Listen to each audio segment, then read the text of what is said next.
Blog Talk Radio.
Good morning, everybody, and welcome to the Women of Golf Show. I'm your host, Ted Odorico, and right alongside here, of course, every week is my co-host, Legends Tour player, and LPGA professional, Cindy Miller. Cindy, good morning.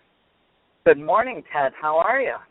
I'm doing very well, and you're actually on your way somewhere this morning. Where are you going this morning? I'm on my way to work, and we are doing junior camp. So we've got a bunch of kids. We're going to help them improve their game.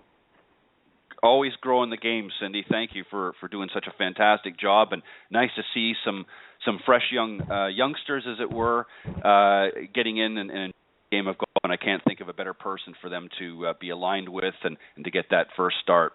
Let me just remind everyone, Cindy, before we continue on, that we are live every Tuesday morning at 9 a.m. Eastern Standard Time here on blogtalkradio.com. Best way to find us, of course, is to go to blogtalkradio.com. Up in the search key, type Women of Golf, and that will bring you to the main page. And, of course, during the live broadcast, right at the top of that page is the current and most up-to-date live broadcast. But for some reason, if you're not able to join us live, just go to that link a little bit later on. In fact, at the end of the show, or whenever it's convenient, and again, you just go to blogtalkradio.com/Women of Golf. And that will bring you to that same page. But the show, including the current show, will be down in the on-demand section or archive section, and you can listen to them at your leisure if you're not able to tune in live. But for those of you who are, welcome and good morning. Also, if you want to speak to Cindy or I or any of the guests during the live broadcast from 9 to 10 a.m. Eastern, you can do so by calling area code 347-945-5855. That's 347-945-5855, or you can email any questions or comments to the show at womenofgolf@gmail.com. Also, if you're interested in being a guest on the show, maybe you're either a player or a coach or teaching professional, or maybe somebody that's got some interesting spin, if you will, no pun intended, that you like to share with us, you can reach out to Cindy Miller at her email, and that is cindy@cindymillergolf.com. And also, if you're interested in connecting with Cindy and all the great things that she does, you can also reach out to her there at cindy@cindymillergolf.com. And make sure you visit her website as well and check out, as I said, many of the great things that she's doing at cindymillergolf.com. You can also reach out to me personally as well at ted.golftalklive@gmail.com. Got a great show this morning, Cindy. We've got first coming up here in just a few minutes. Hopefully, if she got my number correction okay, Breanna Elliott. She's the winner of this past weekend Symetra Tours, and I hope I'm saying this correctly, the Fuccillo Kia Championship at Capitol Hills in Albany, New York, and I believe this is her first win.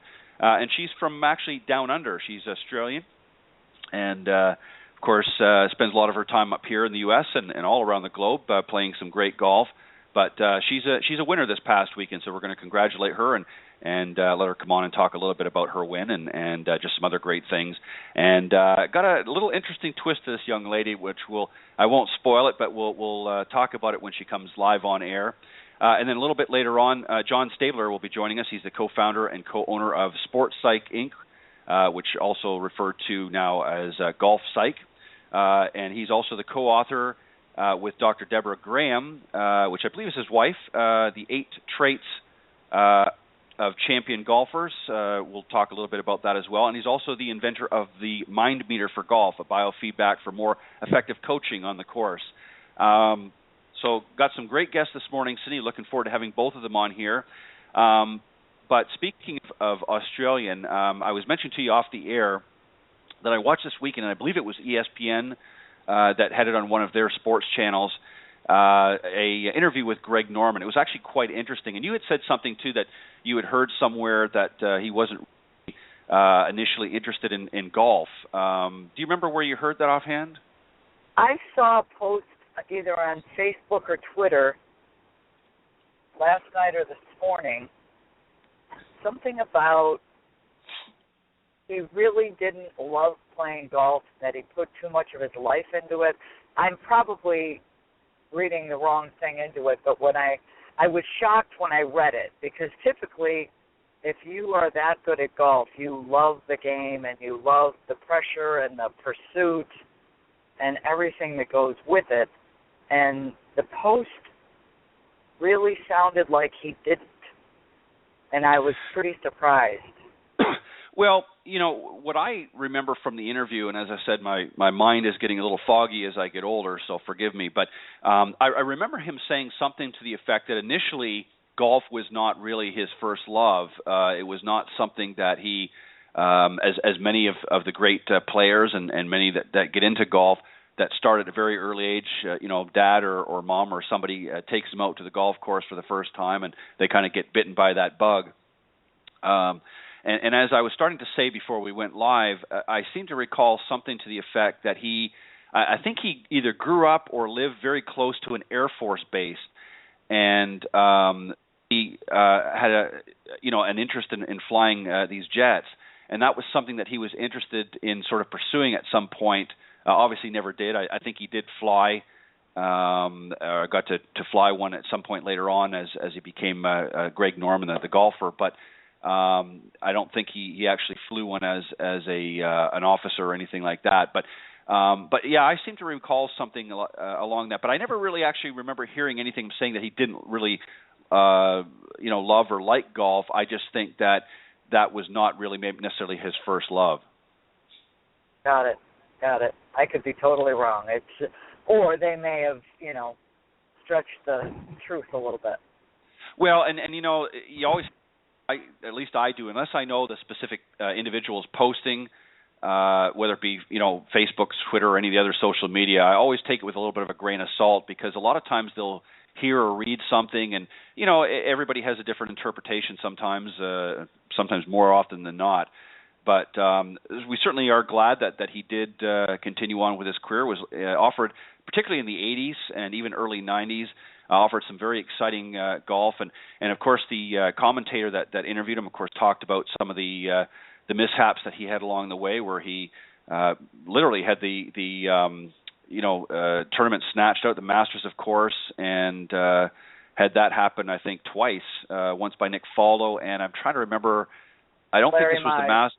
Larry Mize, thank you. And then there was also one too. Yes, that's right. Both times there, but there was also another tournament, and I don't recall which one, but David Frost also they showed in some of the highlight reels. He also snatched a potential victory, and I don't know if it was a major or not. I don't think it was, but anyways, he went on and certainly was a very prominent player, but more notably, he has been a very successful businessman, has always done very well.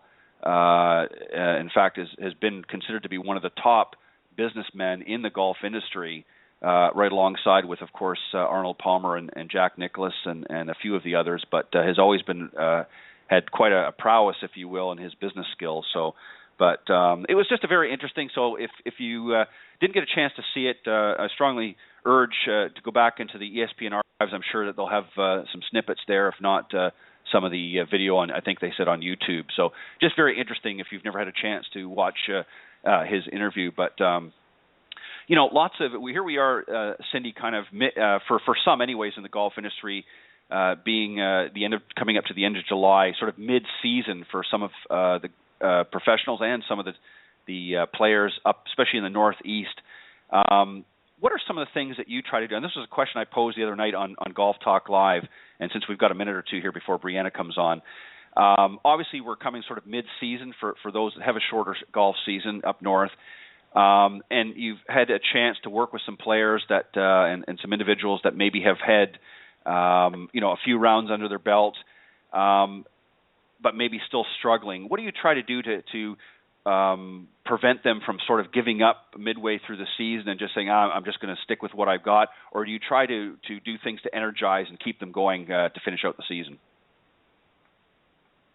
Well, that's an interesting question because typically I don't seek people to come to me. So when they come, right, they usually have a pain. But with some of the kids I teach, I've got a couple girls coming in today for a couple-hour session of working on their game. And what I find is they need to be motivated to want to get better. And these two young ladies are fired up to really improve. And one of them is motivated by wanting to beat a couple other people and wanting to win the Tour Championship of the Western New York PGA, and she has to win the last three tournaments to win Player of the Year. And she shot 84th, her lowest round for 18 holes ever, and she shot that yesterday and won by one. Wow. And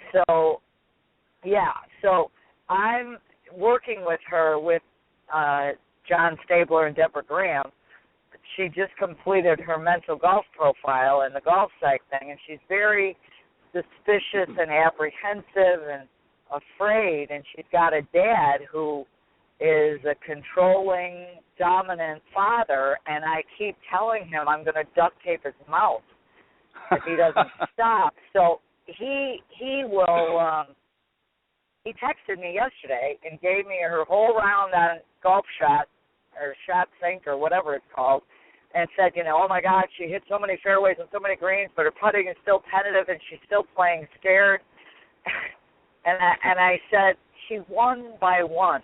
Be quiet. Yeah. You're making her more afraid. So, yeah. It depends, and I've got a lot of dads. I almost feel like the dad is the student. The kid is the puppet. Yeah. Sometimes. But for grown-ups and adults, they come when they're missing it bad enough to be in pain enough to schedule a lesson. And it's funny because I'm booked nonstop solid all week from 10 until 8 p.m. So I've got people texting me, did anybody cancel? Did anybody cancel? And, right. And, no, they didn't.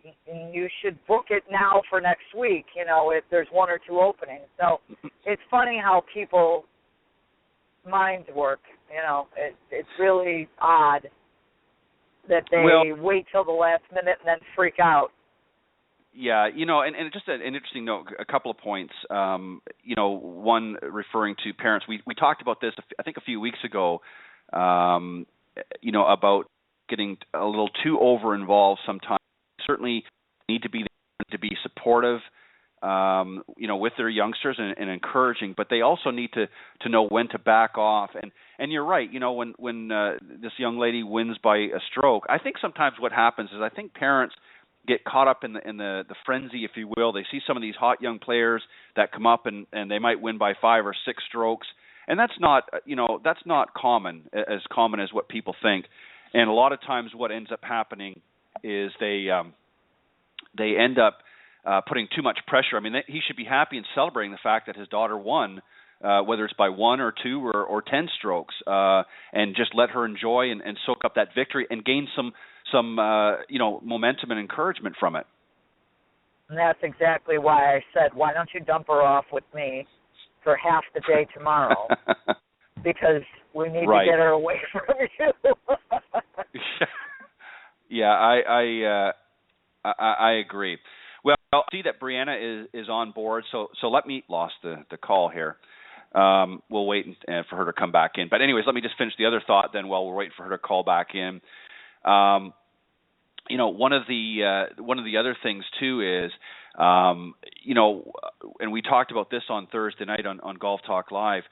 One of the things that a lot of people have is they assume that, well, just because the weather kind of gets nasty and I only have maybe normally 5-6 months of the year to play golf, that I just sort of give up for the winter months. But that's not true. There's a lot of other things that you can do. There's a lot of most people, especially during the major centers like where you are in that, there's indoor facilities they can go to. But if they don't, there's a lot of things that Cindy, they can do in their own home just to keep those golf muscles working and things that they can practice, not just putting, but even with the full swing. There's different tips that they can be working on to keep themselves focused on their golf game throughout the cold months as well in preparation for next season. Absolutely. And so right now we would be in season. Then we have postseason, then we have off-season, then we have preseason. So in the season, you really don't want to work on a lot of things. Right. And the postseason, you might want to rest. And the off-season is when you really want to work on your game. Yeah. So right now is a data gathering opportunity for how many fairways do you hit, how many greens do you hit, how many putts do you make, what's realistic. If you just want to break 100, try to get on the green and par and 2-putt, which makes you a double bogey. And then every once in a while you're going to make a bogey, and then you're going to shoot 99. And then if you want to break 90, you want to be on the green in 1 over regulation. And if you 2-putt every one, you just shot 90, so you got to make a par somewhere. Find realistic goals, but you really have to be able to measure it all. Yeah. And that's one of the things that I love about Golf Psych, because John and Deborah have created a program where you can measure your mental golf skills, but you also measure your personality to be able to be a champion golfer. And you can work towards becoming better at those character traits, if you will. Right. Let me pause you right there, and I don't mean to cut you off, but I see Breanna is back on board, so we need to get her on here because we're running a little bit behind. I'd like to welcome Breanna Elliott. She's the winner of this past weekend's Symetra Tour Fuccillo Kia Champion, Capitol Hills in Albany, New York. So let's bring her on, and we'll talk a little bit about this past weekend's champion. Good morning, Breanna. Welcome. Good morning. Thank you for having me. Not too bad, and I hope, obviously, Brett got you the correct number sometime either last night or this morning. But that's my fault, by the way, so you can blame me. But congratulations on your win. Thank you so much. I'm really happy with the win, and it's a huge win for me this week. So I'm so happy at the minute. It's great. That's awesome. Let me ask you: did you drive the car away? I will be. That's for sure. It's on hold for me at the club, so I can't wait to get my hands on the keys and get behind the wheel. It's such a cool prize, and Billy is so generous to be able to give that away to the winner. So I'm stoked that it was me this year. Well, and awesome. let me just add to that. When I was getting things ready for the show, one of the things I noticed in an article that Brett had sent, you had made a statement or comment to the effect that you've, of course, been driving a lot of rental cars here for the better part, and now you're going to get a chance to win and get a chance to drive away in your own vehicle. So congratulations on that. That's obviously very exciting. And as I was mentioning, just to be able to have some hot little wheels there, and just in case for those of you that didn't get a chance to watch the tournament, of course the sponsor, of course, was Kia. great automobile line, and it was a Kia Optima, I believe, that you won, correct? Yeah, it's a beautiful car. I mean, to win a car, like I'm really happy, but then for it to turn up and to be an Optima, a Kia Optima, is really cool. And as you said, I've been renting cars all year, and it's nice to be able to say that I've got my own now. I think, it's going to make a big difference sort of going forward. So, yeah, I can't wait. Yeah, and just to let everybody know, as I mentioned, you're from Australia. Let me just make sure I get this correct. Is it Yarrawonga? Yep, Yarrawonga. Yep, that's where I'm from. Wow, Now, is that a kind of a small little area, or is it near? Where is it in relation? Obviously, most people know of Sydney, Australia. Whereabouts is? Okay. Where's Yarrawonga? Yarrawonga is in Victoria, so it's about a 4-hour drive north of Melbourne. The biggest city is Melbourne, and it's a beautiful little country town, about 12,000 in population, so it's quite small, and it's on a big lake. So it's a beautiful area. It's really pretty, and that's where my parents are from, and that's where my whole family lives. So it's a beautiful part of the world, actually. It would be nice to be able to go back. So is this, can I gather then there's going to be some serious celebrating going on back in Yarrawonga for this win? Yes, definitely. I think it started yesterday, and I got a few pictures from my family with there was a few drinks and some champagne. So, that's very cool. Good. I'm really close with my family, and it's great to be able to celebrate the win with them. And I'm actually going home in about a week, so I mean it's perfect timing. And I'm sure we'll celebrate together. Well, that'll be fantastic. Let me just ask you a quick question. I mentioned that there was something a little bit different about you coming on the show this morning, and it was very interesting, and I want you to expand on it. Of course, you dyed your hair before the U.S. Women's Opened, and this past weekend it obviously seemed to pay off. Of course, you won the tournament. You dyed your hair green. Why green? What was the significance? That's a good question. I've been asked that a lot. So I had a week off before the U.S. Open. I wanted to do some preparation, and that included getting my hair colored, and it was just something that I really wanted to do. Green isn't particularly my favorite color, but it was the color that I thought I'd always wanted, and yeah, I mean, I got it done, and at the time had no idea that it was going to be such a big hit. So it's really cool. It's become a good omen. So I don't know if I can go back to plain old brown anymore. I think it might be there to stay. Wow. Well, I know when I got some of the information coming over, and it sort of said in the headline that green-haired girl won the tournament, I thought for a minute green hair, and then of course when I saw the picture, I realized. But anyways, So again, congratulations on the win. Tell us, share a little bit about the win. Obviously, it was getting down to the wire. You faced off a little bit with Augusta James from Bath, Ontario. Tell us a little bit about the tournament and about the final round. Yeah, I mean, I've stayed with Augusta before in housing, so we're actually good friends, and she's a lovely girl, really nice, and plays some great golf. So yesterday, I mean, it was really nice to be in the same group as her, to play alongside each other, and I mean, it did. The lead kept going back and forth, and most of the day I was one up.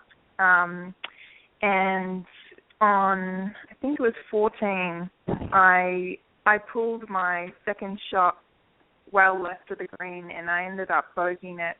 And on the exact same hole, Augusta birdied. So there was a big, a two-shot swing right there. And at that point, I was really kicking myself. That's a big change in momentum. And I was fortunate on the next hole on 15 to make a really steady par, and Augusta missed a putt to save her par. So I guess the swing came straight back to me, and the momentum changed again. So on the par 3, I hit my shot in nice and close and was able to sink a really good birdie putt. And I guess at that point, I wasn't thinking too much about this putt could be the putt that wins the tournament for me. And I was able to stay nice and calm out there. And, yeah, the putt that I sunk on 16 sort of shot me back into the lead, and I was able to hold off the last 2 holes with just steady pars. So it was a nice last round. Like, it was sort of, I guess it's always good when the lead can go back and forth between the players. Keeps it exciting for the crowd. They were right into it. So I guess, yeah, I mean, for me, to hold my nerve was the main thing that I'm going to take away from this win, is that I was able to stay calm in the moment. And, yeah, I mean, you always dream about pulling off these victories, that to do it and feel really good about it. It's amazing. It's a great feeling. Well, obviously, it became a little bit of a nail biter there for a while, as they say, but you, as you said, you managed to pull it through. Let me ask you, and this was sort of part of the question I wanted to ask you, because you did kind of go back and forth with Augusta. When you feel pressure, obviously in a tournament you're always under pressure throughout the whole tournament, but particularly in a scenario like this where you're getting down to the wire and you're kind of battling it out with one or maybe even sometimes multiple players. What part of your game holds the best under pressure, and what areas do you need to keep doing a little extra work on? What's your strong part of your game, and what's your weak area of your game, do you think? I guess for me on Sunday, my mental strength really surprised me. I guess, you always think in that moment, you wonder, how you're going to feel, if you're going to feel so nervous that you're gripping the club too tight and you can't make a swing, or, it's always interesting to see how your body reacts when you're under pressure like that. And to me, that was like a huge moment, to feel that I was actually nice and calm, relaxed. And for me, I've been really strong off the tee all week, nice and long. So to keep that going after that bogey on 14, I was able to hit a nice long drive down the next hole when it could have probably fallen to pieces on that tee box. Like, to know that I'd just bogeyed and Augusta had birdied, and I wasn't feeling great at that point. So for me, moving forward is just the confidence in knowing that under the pressure, I was able to stay calm and still play the last few holes really well. And something that I've got to work on would be, still my putting. I feel like I'm gaining momentum with my putting, and I'm gaining confidence. But definitely this week was one on the green, and I was able to say that I putted really well. But moving forward, I know that's something I've got to work on still. Right. Let me ask you a question, Breanna. Where did you go to college? Did you go in the U.S.?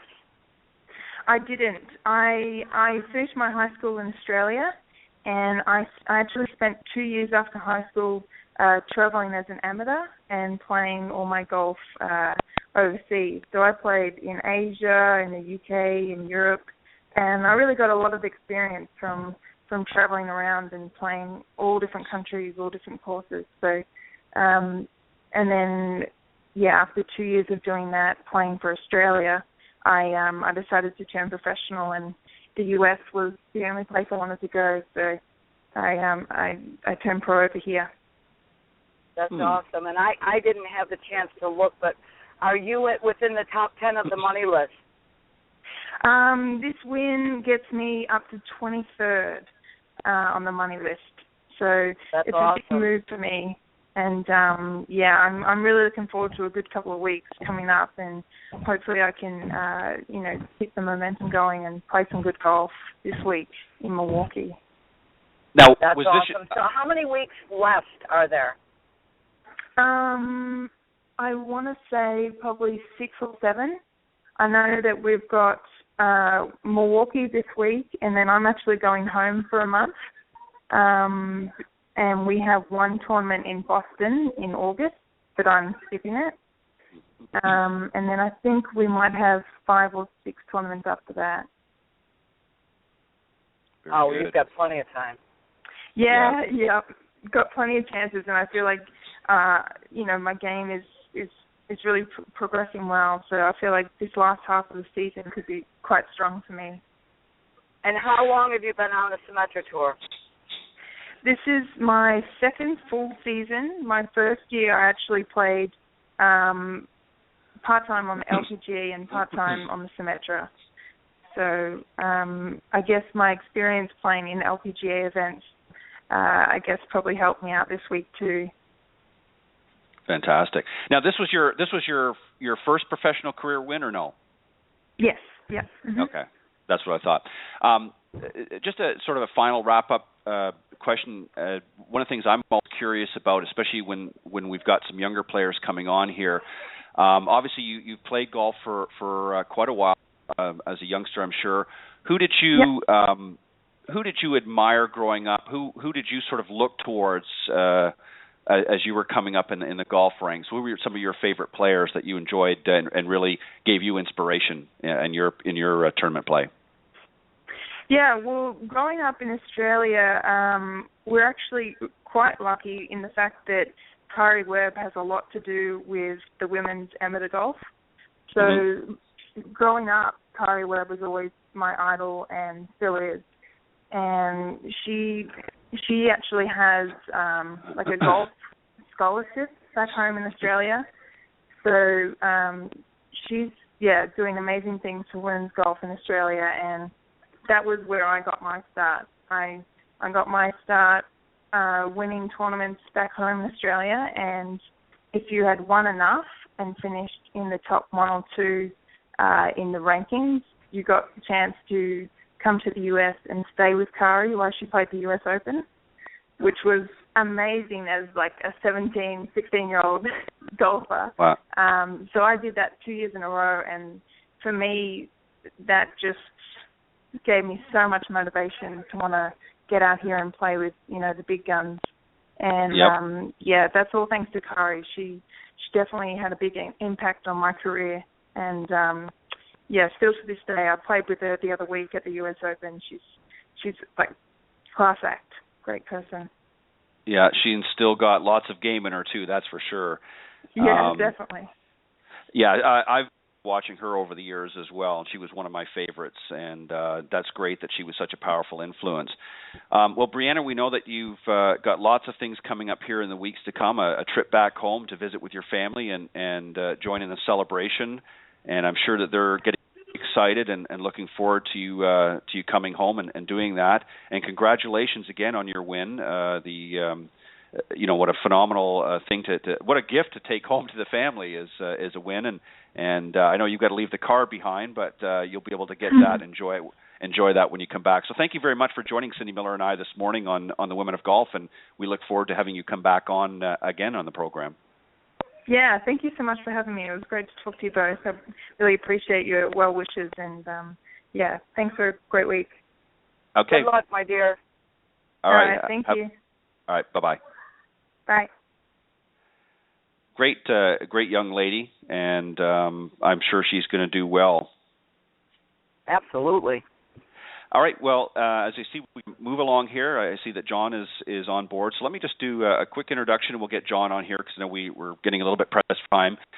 John Stabler, of course, is the co-founder and co-owner of Sports Psych Inc., which, of course, does business as Golf Psych since 1990. He's a co-author with Dr. Deborah Graham, his wife, The 8 Traits of Champion Golfers. He's also the inventor of Meter for Golf, biofeedback for more effective coaching on the course. And Golf Psych is the only mental game training system in golf based on tour-level research, studies from the LPGA, PGA Tours, and, of course, the Champions Tour players. Together, John and Deborah have worked with over 380 tour players over 30 years now. 21 clients have won 31 majors, and they are conducting monthly mental game training schools near San Antonio. And, of course, he's retired from traveling on tour. So without any further hesitation, Cindy, let's welcome John Stabler. Good morning. Good morning, Cindy. How are you? I'm doing great. How are you all this morning? Sounds like a lot of energy. Yeah, we're doing well. John, welcome to the program. This is Ted. And Cindy, I'll let you start off the conversation. I gotta ask. You've been on with us before, and we're grateful for that. But I need a little help, if you will. And again, the talking points here. The golf industry is pushing a failed paradigm for instruction and making it harder for players to perform in competition. Can you help us simplify what it really takes to play good golf once you know how to hit the golf ball? Wow, that is a great question, leading question. I could write a book on that. Let's keep it simple. Players need to have mental goals for the competitive rounds. That is, things that they're trying to accomplish mentally, emphasizing the process of playing rather than the outcomes. Outcomes meaning the outcome of any shot or the score. So many players are very focused on the score and the situation. They're constantly comparing where they are to where they think other players are, what score they need to shoot, how they just gave up shots, they need to make up shots. They're constantly strategizing. And all of this mental effort is wasting lots of energy, and typically it's hurting their ability to play. It's getting them to be more aggressive than they really should be. It's getting them to play shots that they're not fully committed to. And typically, it becomes very frustrating. So we emphasize the process, that is, all the things that you can control, including, or most importantly, yourself, your level of arousal, and what you're focusing on. And generally speaking, when we help players understand these things and themselves, their personality for golf and their the thoughts that get them in trouble, typically it simplifies their thinking, quiets their mind, and brings out their athletic abilities so that they can really perform to their ability. Most players today play great in practice, hit it great on the range, but simply don't play as well on the course when it matters. And so there's just huge opportunity for improvement and huge opportunity for us to help them change the way they're practicing, change the way they're approaching the rounds and preparing for the rounds, and change the way they're operating while they're competing. We can go into all areas, and it's not just the thinking; it's also hydration and nutrition and fitness and getting mental breaks between shots. There's just so many things that contribute to the player's ability to actually perform. So, John, go ahead, Ted. I just wanted to add a thought and get your opinion on this, because you mentioned something that was very interesting about a lot of players coming into their round and sort of try to strategize as they go along, and obviously bombard themselves with a lot of mental thoughts and processes as they go along. Is part of the problem that players aren't really coming into, and I'm not talking about tour players, it's a different kettle of fish, but some of your amateur players that maybe don't really come in with should they be coming in with a strategy ahead of time and sticking with that?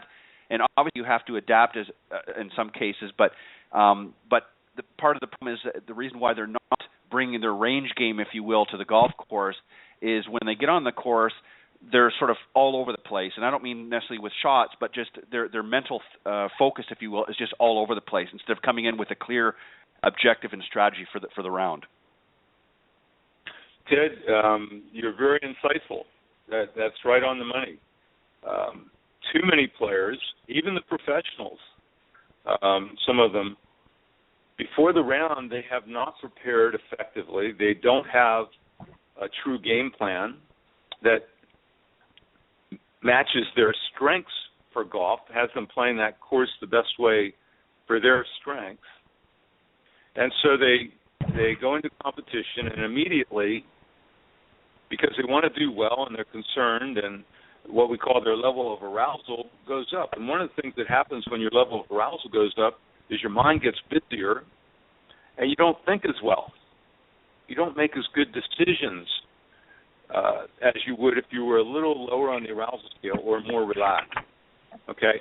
So if you're making it up as you go with this busier mind that's not as good at making decisions, and then you get outcomes that trigger emotions, which dump chemicals into your system, which make it, well, it reduces your physical abilities, truly reduces them.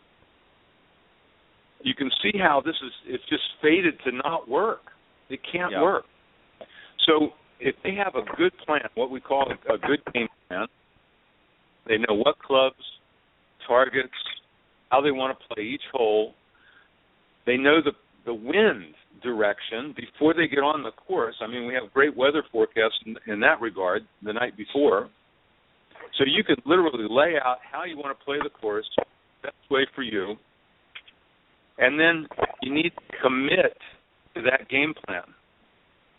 If you get into the round and you get behind it on score, well, it means that for some reason you're not performing, you're not executing or able to execute your game plan to get more aggressive. Given that situation, doesn't make any sense at all. Yeah, that's what most do. They immediately go more aggressive, trying to make up shots. And first of all, there's a reason why they're behind, why things aren't working the way they should be. And that's generally arousal, and being able to lower that and get their athletic selves back in the game is more important than trying to pick up shots right now. So having the game plan, and the only purpose of a practice round is to develop that game plan. You shouldn't be keeping score when you play a practice round. You shouldn't even hit all the shots. Just focus on best way for me to play this course. What's my favorite approach shot and yardage? Favorite approach club? You should try to play for that as much as possible. And then the night before, once you've got that game plan, you can do what we call programming. You can play it in your imagination. And by doing that, it's like practicing the game plan. The next morning before the round, on the range, you should not be working on your swing. You should be working on getting into play mode. That is, doing full routines and playing golf shots, and maybe the golf shots from your game plan on the range, not trying to perfect your swing. That's a huge mental error. And then when you get on the course, you're focused on, okay, my game plan said driver down the left side towards that tall tree with a little fade. That's my game plan. Okay, now all I care about is doing a really good routine, getting really settled, and swinging freely. Period. That's it. And then, okay, so did it go there or not? All right, I like it, I don't like it. And then take your mind off the course, relax, conserve energy, and when you get to the ball, what's the next shot? Is it your game plan shot, or is the ball not quite where you intended? But that doesn't mean your game plan's bad or your game plan's worthless. It simply means you didn't execute perfectly, but you still know where you want to be on that green, what side you need to be on, because you thought about it when you were more relaxed. And so committing to that game plan is super important, Ted. You're exactly right. Yeah, so obviously what you want to do too, John, is as you said, you may not have executed the shot exactly the way you wanted it, so you may have to slightly alter in preparation for your next shot, but you still want to stay on that game plan. It brings me to an interesting question, what you were talking about. As you were talking, I'm sort of was thinking here, what happens, how do you situate, or how do you help a player who comes to you with this problem? And just set it up for you, and then I'll let you respond. They've got a game plan in mind. They're executing their game plan, and they've played 2 or 3 holes, and pretty much, within reason, everything is followed that game plan. All of a sudden, all the wheels sort of come off the cart. They've hit 3 really bad shots, maybe even had a couple of bad holes. It's now derailed. how do they refocus and get back with their game plan? What do you advise them, or what would you say to them in order to get back to that game plan? And we've seen this happen many, many times, even at the professional level, where a player will be doing phenomenal for a tournament or even a round, and then all of a sudden, all heck breaks loose. How do you advise, or how do you encourage a player to get refocused? Okay. Another great question. We had a really, really good example of that and recovering. Jordan Spieth at the U.S. Open. Yeah. If you recall, on the 16th hole, he made a long putt. And I believe, without knowing Jordan or talking to him, I believe that surprised him and excited him and, in essence, pushed him up the arousal scale. He'd been playing well within himself. He'd been very, very focused up to that point. He made a fantastic putt, and he actually made it. Now had a 2-shot lead. And that next tee shot, you could definitely describe that as the wheels came off. He missed the green. He missed the shot, and the commentator said the worst miss he had all week on that next hole. Right. So the wheels just came off, and Jordan did not play that hole well, ended up scoring poorly, but had enough time to be recovered so that he actually played 18 really well. Was able to win the tournament. Okay. Right, exactly. That's an example at the highest level with one of the best players in the world. The wheels can come off. And it typically happens because the player's level of awareness wasn't high enough.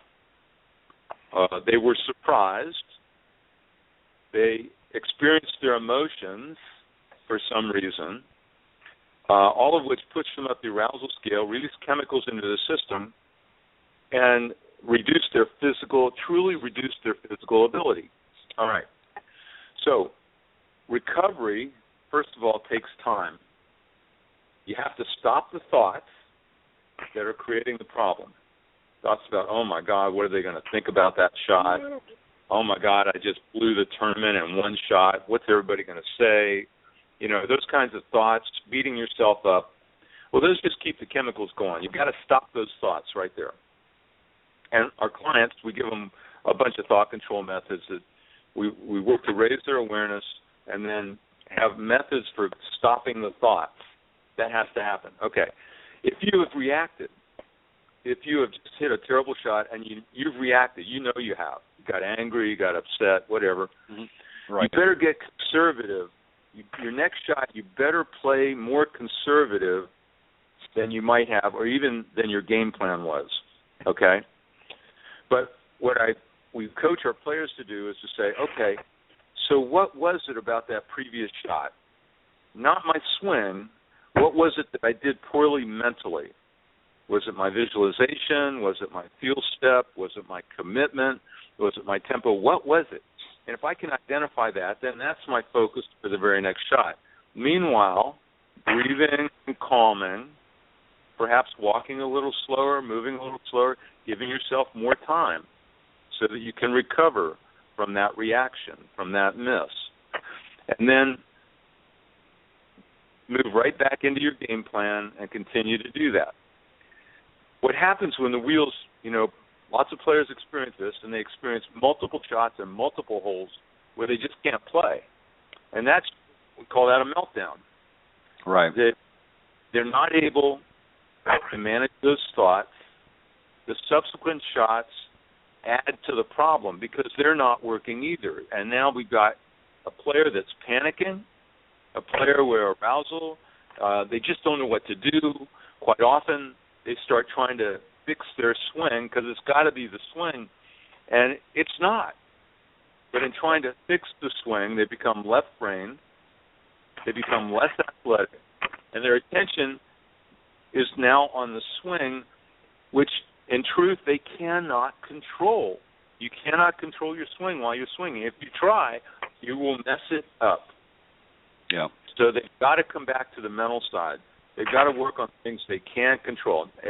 Themselves and what they're thinking, and work on breathing and lowering their arousal and lower their expectations a little bit too when that has happened. Yep. And give a little time, and as their physical abilities come back, they'll be able to play again. Right. Cindy, let me ask you something. John was talking about a little earlier about, when a player has hit their shot and then on their way to the next shot. Do you recall in one of our earlier programs when you were doing the Own Your Game series, you mentioned, I believe you had mentioned it, or it might have been somebody that we had on, talking about Annika Sorenstam. That was one thing that she was dealing with and trying to calm her mind, if you will, in between shots. Do you remember that conversation, Cindy? Yeah, I remember her trying to win the U.S. Open, and Lynn and Pia told her to go on vacation and figure out what she was going to do with her kitchen at her new house. She was redoing the kitchen. And they were trying to help her take the mental break and not focus so much on the task at hand. And it truly, I mean, I've been to John's training sessions, and clearly I need it. I'm the poster child of the mind meter. And I'm so glad I had you on the show. I'm getting a lesson for free here. But, you can't try. And you know what's funny, John, is I really saw that happen to Jordan Spieth. And that was total arousal. It's almost like the Masters when Tiger made that chip shot and then hit it OB on the next hole. Yeah. Nobody remembers the fact that he hit it OB. So it's such a mind game, and you have to know what you're doing. And the process in setting up a game plan, thank you for reminding me, John. You're very welcome. Cindy, I have to correct that little comment there. Tiger made the chip on 16, and then he missed the hole on 17. It ended up over on the 15th hole, but it didn't go out of bounds. Okay, right. Well, you had told me you hit it way off. Yeah. Way off. Best player in the world at the time, and he just missed the entire hole. The interesting thing, that raises an interesting point, John. When Tiger was sort of in the zone, if you will, for lack of words, one of the things that he was always very, very good at doing is, obviously we all hit bad shots. Tiger was not immune to that. And I can remember very early on in his career, one of the things that really awestruck a lot of the audience and those that were even on the course was his ability to be able to recover very effectively from those shots. I remember, and I think it was at the Buick, where he was off to the right and not quite in another fairway, and he ended up basically slinging I think it was a 6-iron around and parked it within just a few feet of the hole, and people were just amazed at this ability. He was going around trees and over this and under that, so to speak, and I'm obviously just speaking figuratively here, but he had that ability. For some reason here lately, he seems to have lost that ability. Any thoughts on that? Sure.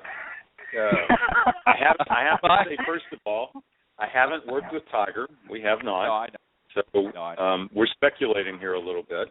Sure. But when Tiger's faced with a trouble shot, like you described, swinging a big 6-iron and ending up a few inches from the hole, that was not a typical normal shot. That was what we call a trouble shot. And most players, if they think about it, will recognize that quite often they play trouble shots well. And what happens with a trouble shot is that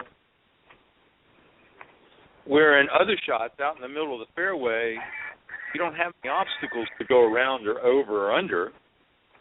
When you got a trouble shot, now you have to think about where the ball is going and how you make it go there. Okay? So you're not thinking about your swing, and nobody knows how it's going to come off. It's a trouble shot, so you can't be perfect. So those things take a lot of pressure off, and they actually make us more right trained and more athletic. So it's quite common for players to play the treble shots really well. And in fact, I use that quite often to help them understand what a good mental routine is. You know, when your attention is on how the ball's going to travel and how it's going to move and the spin you're going to put on it and how high and all that, thoughts are in the right place. When your thoughts are on your swing, how many swing instructors has Tiger now had? How many times has he redone his swing? Yeah. Where do his thoughts have to be? You know, when he's out in the course and he's on the tee box or he's out in the fairway and he's had this, you know, concerns about his swing and he's changing his swing, and well, it makes him more left-brained, and just that, becoming more left-brained, thinking about his swing, will make him less athletic. Right. Many observers have said, you know, Tiger still hits it really good on the range. You watched him hitting it and working the ball and hitting all these different shots on the range, no problem. Yeah. Right now, he can't play on the course, especially when it's important. Yeah, well, he's pretty clear that mentally he's gotten lost. Back in the day, you know, he'd focus on his shots. He's focused on working the ball. He'd focus on creating shots. And he played fantastic. He was well known for wonderful short game. You know, his imagination and his touch. Well, that's all athletic. And his pursuit of perfection or pursuit of this wonderful swing thing, you know, that is a tiger trap that most golfers fall into. And unfortunately, the golf industry supports that. Yeah, I agree, and I've said much the same myself. I think that really this has become a mental issue. John, I see that unfortunately we're running out of time here. I want to give you a quick opportunity just to let the listeners know, first off, where they can go to get more information, not just the average golfers out there, but obviously those that are tuning in that may be in the profession that would like to come and work with you. Where can they go, and how can they get more information on how to participate with Psych? Great. Thank you, Ted. Our website is Golf Psych. That's PSYCH.com, all one word, golfpsych.com. We're located near San Antonio, Texas, and we have schools every month. They're small group schools. We limit to 4 players, so you get lots of attention. And in a very short time, we can move you from an average golfer to a golfer that understands the mental game and has already made progress. And over time, because of our system, will get better and better and better mentally. So their scores will trend down, their physical game will improve faster, and will help them figure out those conundrums, those things that just don't make sense. You know, why do I play so good in practice yet struggle on the course? So again, golfsite.com, and all the information is there. You can reach us through that. You can email us. You can call us through that. It's all there. Perfect. John, on behalf of Cindy and I, we want to thank you very much for joining us. And Cindy, I would propose that we arrange to have John come back for a longer period of time. In fact, I would love to set up and have you, John, come back on for the full program. I think this is an area that really needs to be explored in a little more detail. And in a short segment like this, I know it's very difficult to get into a lot of topics, a lot of the areas that we'd like to. So I would like to extend the invitation. So, Cindy, if you want to communicate with John at some point, and let's have him come back on here in the future, and a little bit longer segment, we can get into some more topics and discussion. I would love that. Yeah, John, thank you so much. I'd be very happy. I'll be out for the LPGA Regional Summit in October, and I may have a couple of students that will be playing in the Pro-Am with me. So if we could set something up to do another school level 2 or whatever we need to do, I'd love to do that. You've really helped me and my family a lot. Excellent, Perfect. Cindy. Happy to. Okay. Well, John, on behalf of Cindy and I and our audience, we thank you very much for joining us this morning, and we appreciate your thoughts and insight. And we will definitely have you come back on here and as for a longer segment. And I know you've got to go ahead and I'll wrap things up here. Yep. But Ted, Cindy, thank you very much for the opportunity. It was a pleasure, and I'll be happy to come back. Thanks, John. Thank you, John. All right. Have a great day when you guys. All right. That was our very special guest, Cindy. Like I said, I know you have to go, so you go ahead, and I'll wrap up the closing of the show. Thanks, Ted. So all right. Have a great weekend, and I'll talk to you next week. Bye-bye. Bye-bye. All right. I want to thank our special guest today, Breanna Elliott, the winner of the Fuccillo Kia Championship here on the tour. Great job, Breanna, and enjoy the win and enjoy the celebration of your family back in Australia. And, of course, enjoy that new Kia Optima, as I'm sure you will. Thank you for joining us, and we look forward to having you back as well. And also our very special guest, John Stabler, co-founder and co-owner of Golf Psych. Go to golfpsych.com. As he said, you can learn more information there if you're a student or if you're somebody in the golf profession and you want to learn how to handle things a little bit better out in the golf course. John and of course his wife Dr. Deborah Graham have some information there on the website, so make sure you go and visit that at golfpsych.com. On behalf of Cindy Miller and I want to thank, obviously, in addition to our special guests, all of the listeners from around the world for tuning into the broadcast each and every week, and we look forward to some more great guests on the show, some players and those in the golf industry, and we appreciate your support. Make sure you go to blogtalkradio.com/Women of Golf. If you've missed today's broadcast or didn't get all of it, you want to go back and revisit, you can go into the on-demand section, not only catch today's program, which is now recorded, but also any of the earlier recorded programs. You can go back in there and listen to them at your leisure. We strongly suggest that you do so. I think you'll get some great tips and get to hear some great conversation from a lot of top-notch players that have been on the program. So, again, on behalf of Cindy Miller and I, have a great week. We will see you back here at 9 a.m. Eastern Standard Time here on the Women of God bless everybody and have a great week.